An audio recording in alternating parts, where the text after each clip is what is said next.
নমস্কার বন্ধুরা, আপনারা দেখছেন হাংরি লাইফ। আজকের আমাদের দুপুরের মেনু এঁচোড়ের তরকারি আর হবে চাটনি। চলুন যাই। এঁচোড়ের তরকারিটা করার জন্য প্রথমে এঁচোড় আর আলু প্রেসার কুকারে দিয়ে দিচ্ছি। একটা বা দুটো সিটি মারলেই হয়ে যাবে, এঁচোড় গুলে যাবে আর আলুটাও ঠিক হয়ে যাবে। আর দিয়ে দিচ্ছি স্বাদ মতো লবণ আর হলুদ গুঁড়ো দিয়ে এবার মুখটা চাপা দিয়ে দেবো। দিয়ে আমি কিন্তু ওভেনে বসিয়ে দিয়ে গ্যাসটাকে জ্বালিয়ে দিচ্ছি। একটা দুটো সিটি পড়লে এবার হয়ে যাবে। আর এদিকে দেখুন কড়াইটাও বসিয়ে দিয়েছি কিন্তু। আর এদিকে এঁচোড়ের জন্য চিংড়ি নিয়ে নিয়েছি। এগুলো কি নদীর চিংড়ি, বারোটা চিংড়ি বলে। তো চলুন যাই, ভেজে নিই চিংড়িটাকে। তেল দিয়ে দিলাম পরিমাণ মতন চিংড়িটা ভাজার জন্য। গরম হয়ে গেছে তেলটা, একটু কড়ার গায়ে ভালোভাবে লাগিয়ে দিচ্ছি।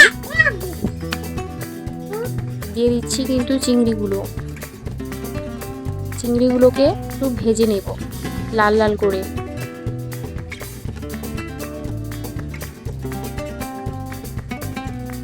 চিংড়িগুলোকে একটু লাল লাল করে ভেজে তুলে নিচ্ছি। ভাজা হয়ে গেছে, তুলে নেব। আগে থেকে কেটে রেখেছিলাম পেঁয়াজটাকে দিয়ে দিচ্ছি তেলের মধ্যে, দিয়ে একটু লাল লাল করে ভেজে নেব।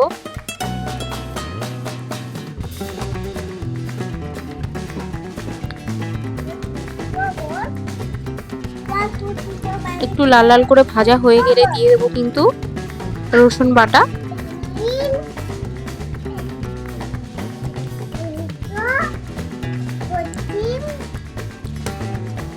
রসুন বাটাটা দিয়ে ভালো করে নাড়ি চাড়িয়ে নিলাম। দিয়ে দিচ্ছি পরিমাণ মতন হলুদ গুঁড়ো, দিয়ে দিচ্ছি লঙ্কার গুঁড়ো আর পরিমাণ মতন লবণ দিয়ে দিলাম। দিয়ে কিন্তু ভালো করে এবার কষিয়ে নেব। পেঁয়াজ, রসুন, আদা সব কিছু ভালো করে কষিয়ে নিচ্ছি।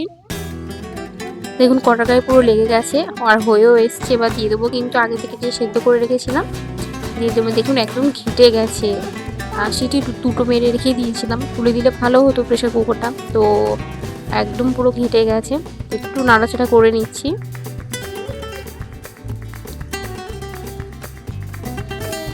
আর এটা আমাদের গাছেরই এঁচোড়, এই টেস্ট অন্যরকম। আর এই এঁচোড়টা খাওয়ার কথা হচ্ছে কি, কাঁঠালগুলো পাকলে খুব একটা ভালো খাওয়া যায় না, কারণ এতটাই নরম হয়ে যায় যে জুস করে খাওয়ার মতন এরকম হয়ে যায়। তো সেই জন্য এঁচোড় করেই খাওয়া হয়ে যাচ্ছে এগুলোকে। দেখুন জলও দিয়ে দিয়েছি একটু ফোটার অপেক্ষায়, ফুটতে দাও। আর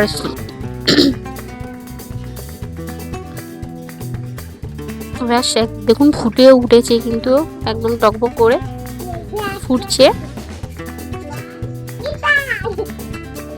আর ওদিকে চলুন যে আমার চাটনিটাও কিন্তু কমপ্লিট হয়ে গেছে।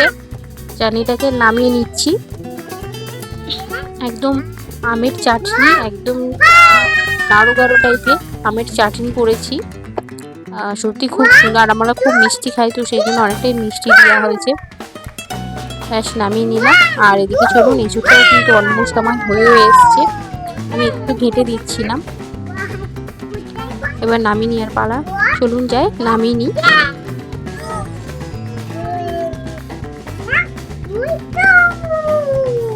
ব্যাস নামিয়ে নিলাম।